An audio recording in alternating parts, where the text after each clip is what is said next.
What's going on, YouTube?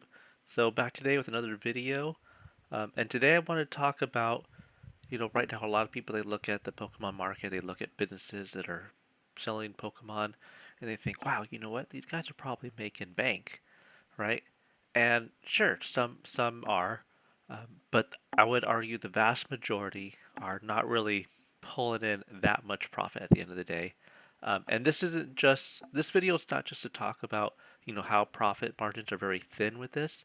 This is going to be focused on if you are in this business or if you are looking to start a business getting into this, to understand what the margins are, and the traps that a lot of businesses will fall into, that's going to see them not survive to the next market cycle. So it's not going to be a complaining type video. It's going to be this is the reality, and this is how you need to understand it and be able to succeed from that. So one of the first things that you need to understand is, right, revenue isn't profit. Okay, revenue is your total sales. Profit is what you're going to pocket after the costs of the goods and the fees and all the other things that kind of go into selling that product, getting it to the customer, what's left after that, right?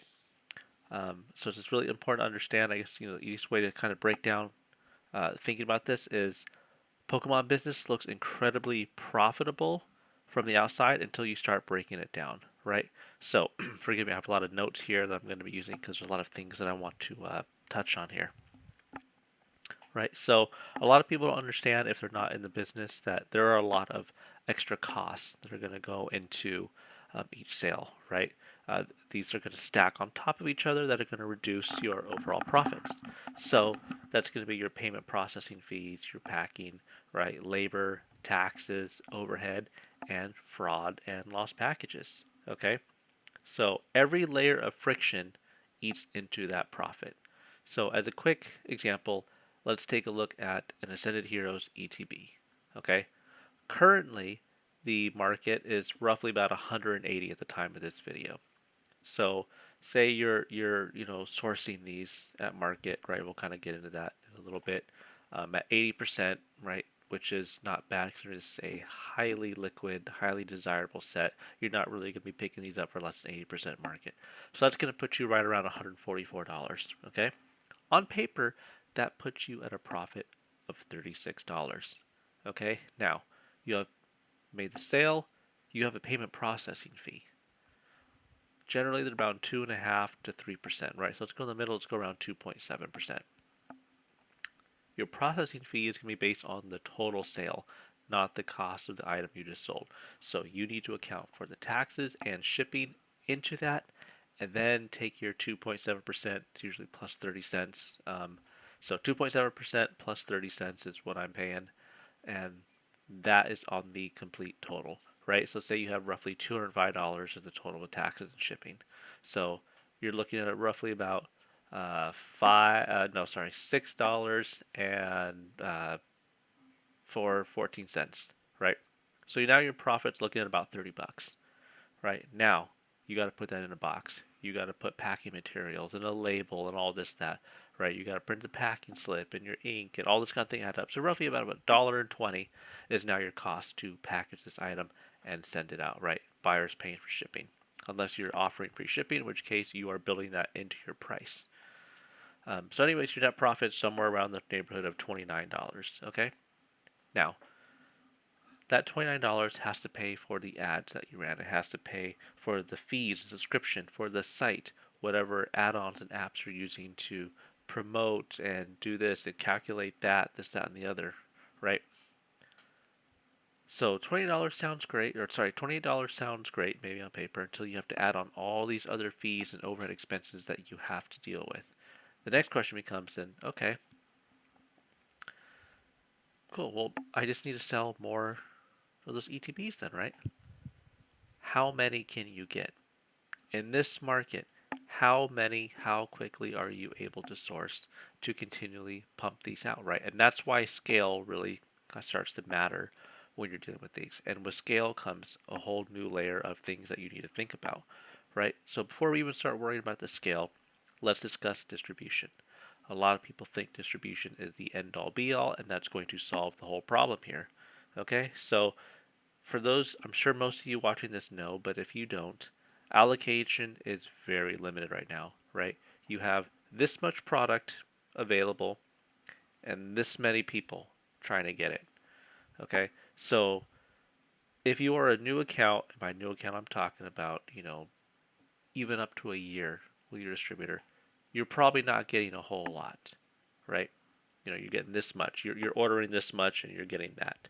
And if you're 6 months and under, you're getting pretty much nothing, right? If you're online only, that's even tougher, right? All these other games you don't have access to because they're brick and mortar only, and they're very protective about how much they're feeding you because as an online store you can't really support community building events, right? So again, that limits how much you're going to be getting. So that puts not just new accounts, but even older stores too. The vast majority of stores have to source from secondary market. It is the only way to keep product up on the shelves, right? You cannot run overhead with a few cases of product, right? And then once that's gone, you have nothing else to generate revenue, but the expenses don't stop, right? So you have to source from secondary. And this can become problematic, right? Sure, instead of here ETBs, you get it, you can sell it, not a problem. But can you get them? Can you get them at scale? Okay, so this leads to the next thing, which is cash flow is the real game here, right? What do I mean by cash flow? Inventory ties up your cash flow, right? You can have a lot of inventory, but if you can't move it, you haven't realized any gains. And this goes a lot deeper, right? We're really going to kind of dig in the weeds here with this one. Growing your business consumes liquidity. Okay, so let's just say you have $10, right? And each of these items cost you $1 and you sell it for 2, right? So the more you want to scale up, you need to buy more, right? So say you sell 5 items. Now you have $20. Okay? Well, if you pay yourself some money, then you go back and you just buy a few more items, you're just constantly just kind of bouncing back and forth in this same scale. But now say you have this $20 and you're like, all right, well now I'm going to buy 20 items so that way I can sell it and make $40. And then you do that and then you sell it and now you're saying, now I will buy 40 items so I can sell it and now have $80, right? Because you want to scale up your profit margin. Well, as you can see, scaling up eats your capital, okay? Your liquidity. So growth opportunities require cash, right? If you had unlimited access to allocation, sure, you could do that. You could just say, okay, I sold 5 cases.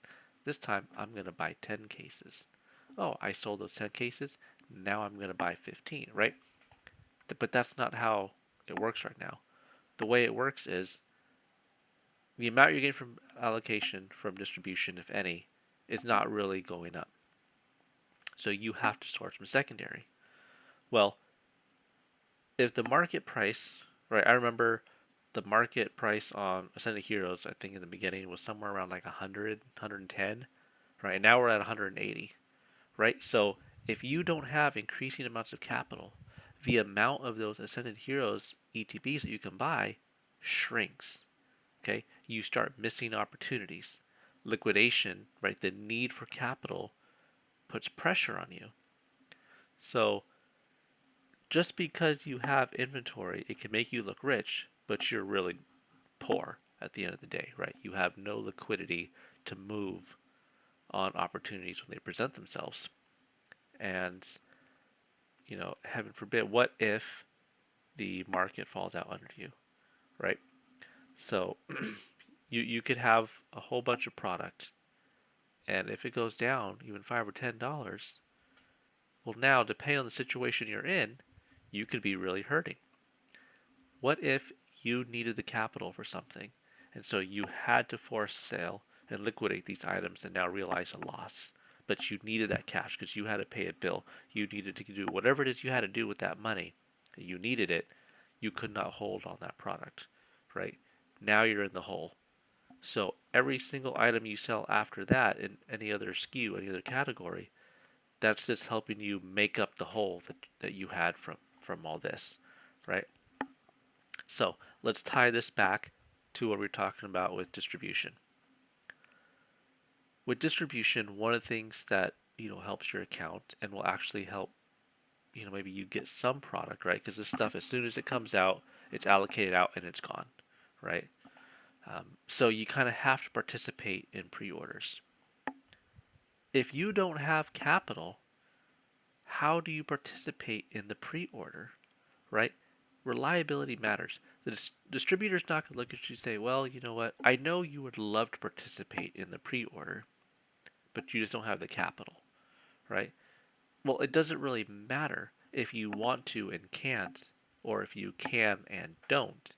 If you aren't participating in pre-orders, that shows, a lack of reliability on your part, and it's going to hurt your ability to increase your account standing and get anything, because you need to get yourself in line to get product. Because once it's handed out, that's it, right? It's gone.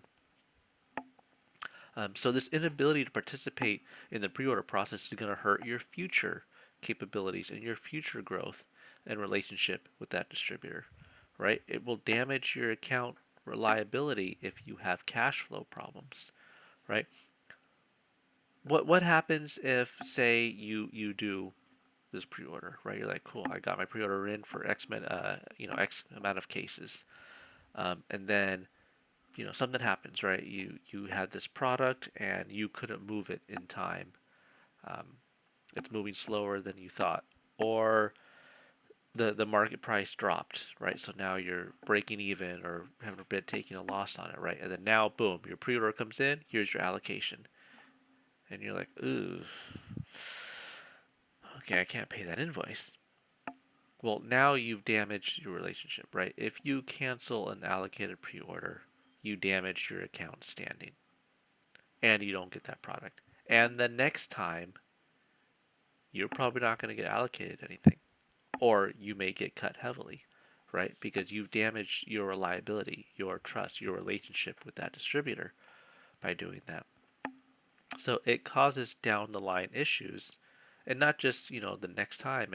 This is an ongoing thing. You need distributor relationships to keep growing your business, and when you damage them, that's going to hurt your ability long term to grow your business, right? On to the next thing. Chargeback risk and operational pressure. Okay, so I haven't really talked a whole lot about chargebacks in any of my videos, and that might be a topic for another time to kind of deep dive into it. But long story short, chargeback, someone bought something from you, and now they told their bank, hey, this was unauthorized charge. I didn't authorize this. I never received the item. Item wasn't as described. Whatever the case may be, right? Now there's a chargeback on the card, and so usually what happens is the money is taken from you immediately while it's investigated, right? So for me, I go through Shopify. When a chargeback comes in, they immediately pull that money out from you, right? So in one of my earlier chargebacks that I had, it was a total of $1,500, right? And that money gets clawed back from me. Now, $1,500 was tied up for 3 months. Depending on the amount, depending on the amount of liquidity and capital that you have, for some people, that may put their business under, right? If they lose that amount, that may just be it. So, again, having that much money taken away, that can disrupt your cash flow, which means, hey, you know what? I was counting on that money to buy this collection, or to pay this invoice, or pay this credit card bill that I have, or pay this subscription fees and this, that, and the other are coming up. And now when that's suddenly gone without warning, you wake up one day, you see, you have that chargeback notification, and the money's already pulled. It's already gone. That's it. There's nothing you can do. So that's something you have to take into account. And I'm just going to tell you right now, you're probably going to lose most chargebacks, right? That banks side more often than not with the buyer, not the seller. Line of thinking is they don't want to damage trust in their institution with sellers if they're not going to get backed. And so they figure, well, you know what? The merchants can accept higher amounts of risk and loss than an individual buyer. And that buyer is the customer, not the business. So more often than not, you're going to lose. And it's very difficult because how do you prove when you're an online business that the person that put the order was the authorized person of that card, right? It's very difficult to prove that to a bank. So more often than not, they're going to side with the person that made the claim. And I understand it's not fair. I understand it sucks. Thing for another day, another video. But that's going to be something that, you can mitigate your amount of risk, but you can't entirely erase that. It's going to happen, right? Out of every 100 orders, a certain number of them, hopefully no more than one, right? It'd be great if it was zero, but that's just not statistically probable. You're going to have some in which you are going to get a chargeback, and you are going to take a loss on that. And even if you win that chargeback for the period of however many weeks or months it takes for that chargeback to go through arbitration and be investigated by the bank, that money is pulled from you. You don't have access to that. So that's a problem, right? The other thing is, like for me, for example, as my business has grown, can I take more risk when I look at these orders and say, well, even if I lose that one, no biggie? To a certain extent, yes. However, the question becomes, as your business grows, right, as my business has grown, I don't need to take such operational risks, right? I know I can move this product. I know my ads are effective. I know I have a large customer base now. If this order is risky for whatever reason, I don't need to take that risk, right? For other businesses, right? Say, for example, you're struggling, right? Maybe early on, your ads haven't matured. You're still trying to figure it out, and you have an invoice coming. You have a bill coming, and you have this big sale or a number of sales or whatever that came in, and you're like, well, you know what? Maybe there's some small red flags here, but I need this money because I got to pay this, and so it can make you accept more risk, which can burn you in the end, right? Basically, a business under pressure, it can pressure them into taking more risk, right? Which can then kind of cause them to loop back into more problems. Okay. So I guess the way to think of it is, chargebacks don't remove revenue; it removes working capital, and it's very dangerous when you start letting financial pressure affect your decision making. Okay. A line was, as your business stabilizes, you stop thinking only about revenue, start thinking about operational efficiency. And that's the part, kind of where I'm at now, right? So moving on to the next thing, your margins a lot of times are created at the time of sourcing, right? So earlier I had mentioned that a lot of your products, if you're going to be operating this kind of business, it's going to come from the secondary market. That's just is what it's, right. You're buying collections out from people. Pokemon is very liquid. Okay, so you're not really going to be able to get lower than 80%, right? If you do, great, right? Every percent helps. But I would venture a guess to say that to get better deals than 80% on highly liquid sealed product, it's not going to be the norm, right? And the only way that you're really going to get to 80% is you got to buy bulk, right? You're not buying one or two ETBs at 80%, right? You're buying out collections, hundreds, thousands of dollars worth of product. If you don't have the capital, you don't get to do that, right? If you can only piece out, well, I just want, this hot item and that hot item out of your collector, they're probably not going to be going at 80%, right? Generally, it's 80% because you're buying out the whole thing. Well, if you don't have the capital to do that, you can't source. You can't source at 80%. Maybe you're like, well, I'll take this, that, but they're gonna want 85, 90%, right? And now your margin's compressed. Versus if you had that capital available, that liquidity, you can create a better margin right at the time of sourcing. Um, this is the other thing where I know I've harped on it in all my videos, but I kind of have to because I want to really show people how to make a stable business, and that's diversification, right? If you don't have capital, how can you diversify, right? If you don't have not just capital, if you cannot afford to take capital and tie it up into another category that's not Pokemon sealed, right? Something like your accessories, your sleeves. For me, I also moved into Gundam and Dungeons and Dragons items. Moves a lot slower than sealed Pokemon, right? So I have to accept that when I invest this much money into that category, it's going to sit longer. But as I build those categories larger, as I try to make them more stable, just kind of have this stable flow, and those are products that I can source more reliably from distribution, margins are better on each item, it creates more stability. But that is more capital that's tied up in these slower categories, right? Could I take that money, liquidate all that stuff, move it into Pokemon Sealed, and generate higher revenue? Absolutely. But would that increase my margins? Not necessarily. Would that make my business stronger overall? Definitely not, right? Um, and does that help my distributor relationships if I now am compressing my diversity and SKU diversity and breadth, right?